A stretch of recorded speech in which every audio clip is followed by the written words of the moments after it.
Assalamualaikum warahmatullahi wabarakatuh. Kali ini saya mencoba untuk mengkurasi pameran virtual yang dilaksanakan oleh mahasiswa seni rupa Unismu Makassar yang keseluruhan penyelenggara pameran ini adalah angkatan 2015. Jadi saya pikir mahasiswa ini kemudian mencoba melakukan perhelatan virtual pameran seni rupa dengan mengangkat topik atau konsep yang bertajuk habitus.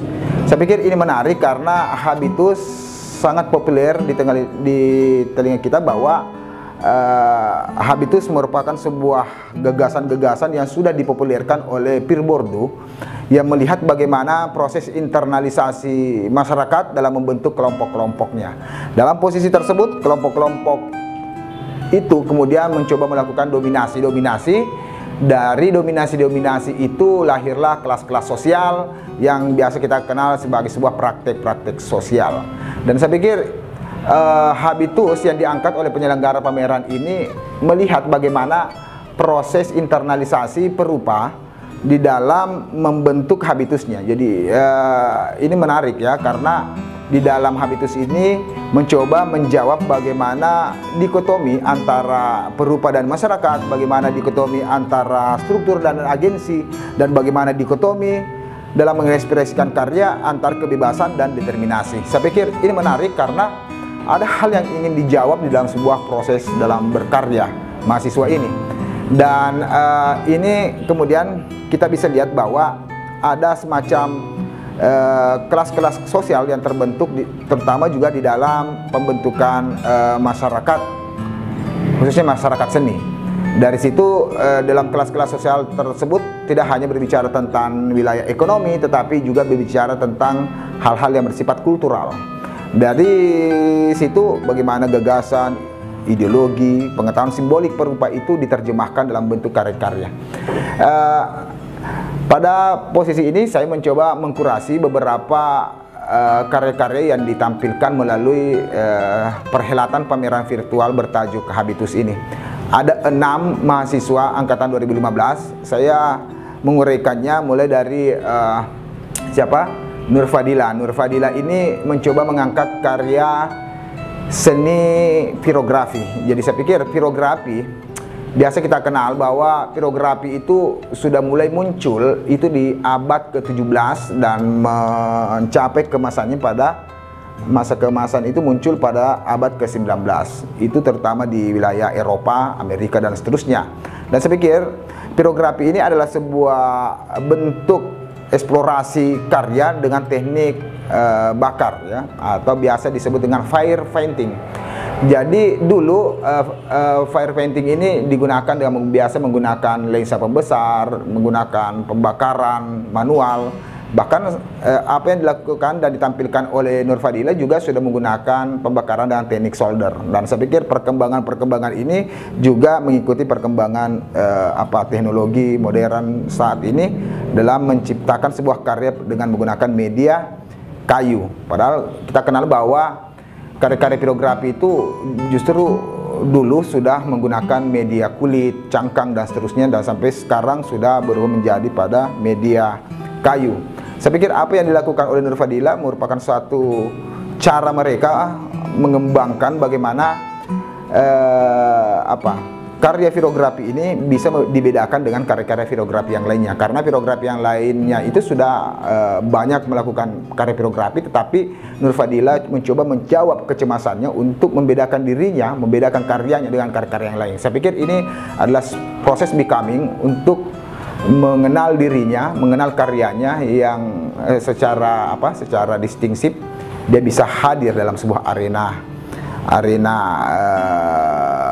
kompetisi atau kontestasi kesenian saat ini. Dan selanjutnya karya yang kedua yang diciptakan oleh mahasiswi angkatan 2015 Nur Eka Sari Suhardi mencoba mengangkat karya seni dengan teknik sulam.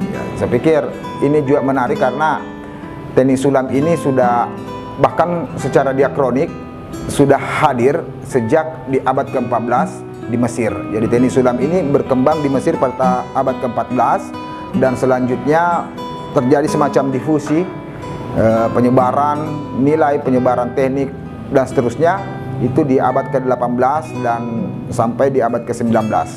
Itu terutama kita bisa lihat bagaimana proses difusi sulam itu masuk dan merambah ke Turki, Belanda, bahkan masuk ke Indonesia.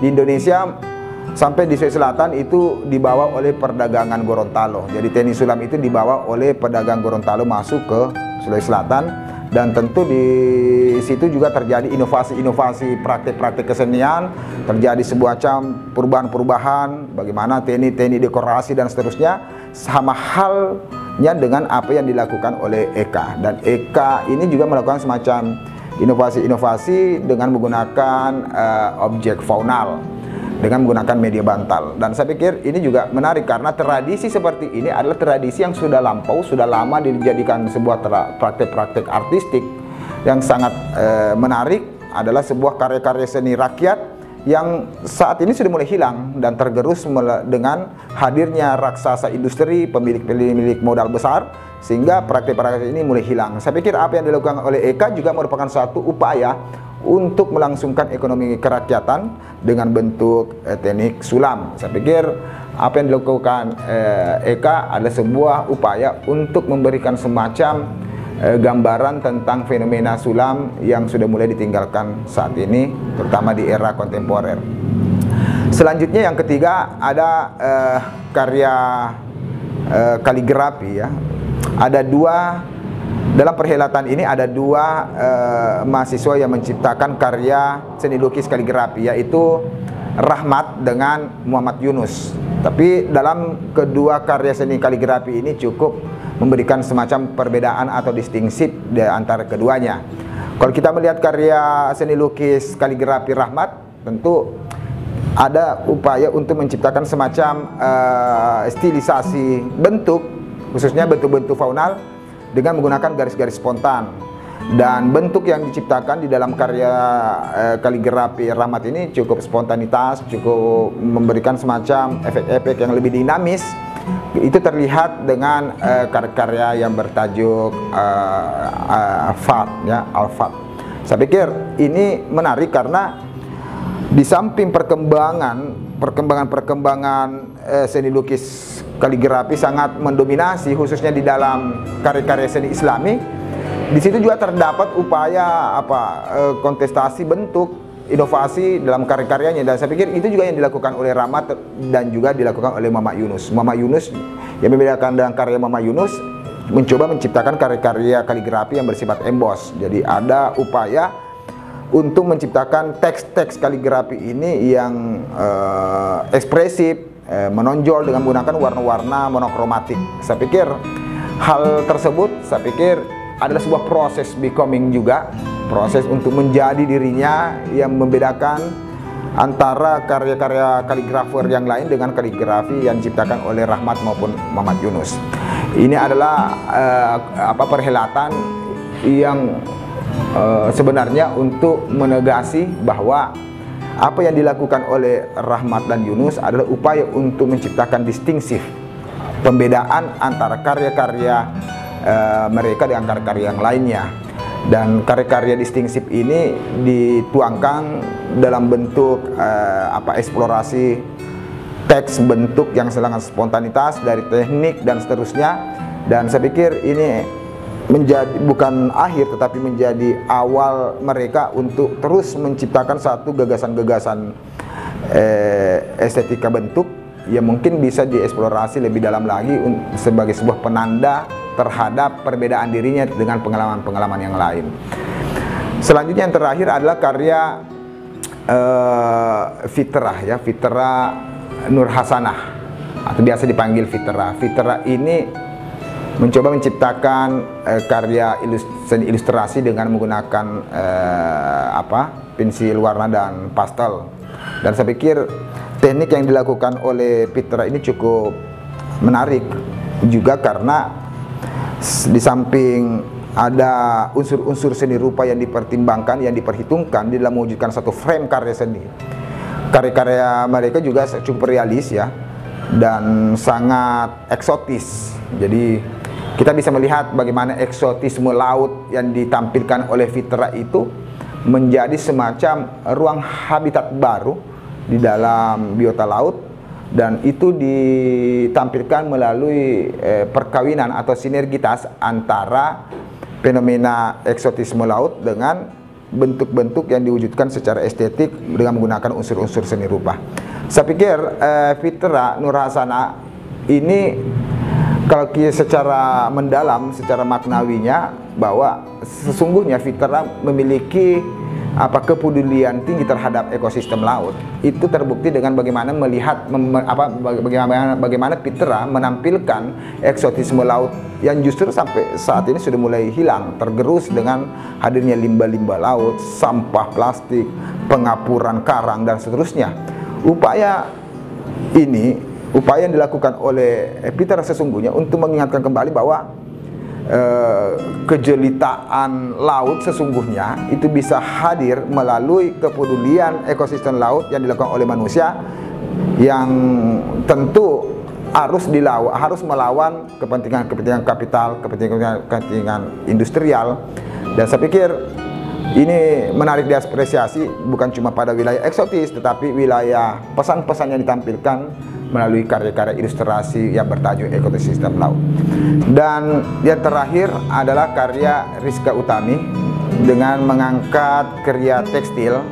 Dalam hal ini mencoba membuat semacam karya seni miniatur dengan menampilkan bagaimana desain kostum, desain-desain kontemporer, desain-desain muslim itu ditampilkan. Saya pikir apa yang dihadirkan oleh Rizka ini juga menjadi sebuah afirmasi bahwa pengalaman-pengalaman Rizka ingin ditunjukkan bagaimana kelas-kelas muslim mempergunakan desain kostum, desain busana muslim.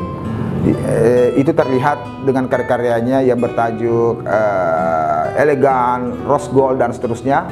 Dan tentu kita bisa melihat ya bahwa desain kostum saat ini, desain khususnya desain muslimah, itu justru mengalami inovasi yang begitu cepat, termasuk mulai dari jilbab, gaun, bagaimana kostum ihwatnya itu bisa bersinergi. Dan saya pikir dunia busana muslim juga tidak lepas dari perkembangan selera kontemporer yang ditunjukkan lewat desain-desain tekstil. Saya pikir upaya untuk menunjukkan desain tekstil ini juga tidak terlepas dari bagaimana motif-motif aksesoris itu dihadirkan di dalam sebuah penampilan-penampilan jilbab muslim tersebut. Dan ini menjadi sebuah jawaban atas perkembangan dunia kontemporer yang tidak lepas dari dunia visual, khususnya dunia desain. Dan itulah ke-6 mahasiswa yang melakukan perhelatan kali ini yang bertajuk Habitus. Jadi ke-6 mahasiswa ini menunjukkan habitusnya sesuai bagaimana dia mengalami proses internalisasi, di mana dia bergaul, di mana dia berkomunikasi, berinteraksi, belajar dan seterusnya. Dan inilah yang ditampilkan sebagai sebuah arena. Jadi pameran virtual ini sebagai sebuah arena, sebagai sebuah field di mana dia menunjukkan eksistensinya, karena sesungguhnya di balik Habitus ke-6 mahasiswa ini seharusnya juga menunjukkan bagaimana modal-modal knowledge, bagaimana modal-modal kultural, modal-modal simbolik, dan modal-modal sosial itu ditunjukkan di dalam arena pameran virtual yang bertajuk Habitus. Terakhir, saya mengucapkan selamat bagi penyelenggara yang telah berhasil menyajikan karya-karyanya, di mana mereka ke-6 mahasiswa ini menunjukkan upaya untuk menjawab kecemasan kegelisahannya melalui proses distingsif, membedakan dirinya dengan yang lainnya. Dan tentu saya juga mengucapkan kepada netizen, kepada halayak, selamat berapresiasi. Semoga apa yang dilakukan adik-adik kita ini menjadi sebuah proses becoming, proses menjadi, di mana nalar estetika itu terus bergerak menghasilkan satu proses yang lebih baru melalui konsensus-konsensus yang sangat dinamis. Sekian, saya Muhammad Faisal sebagai kurator mengucapkan terima kasih atas apresiasinya. Assalamualaikum warahmatullahi wabarakatuh.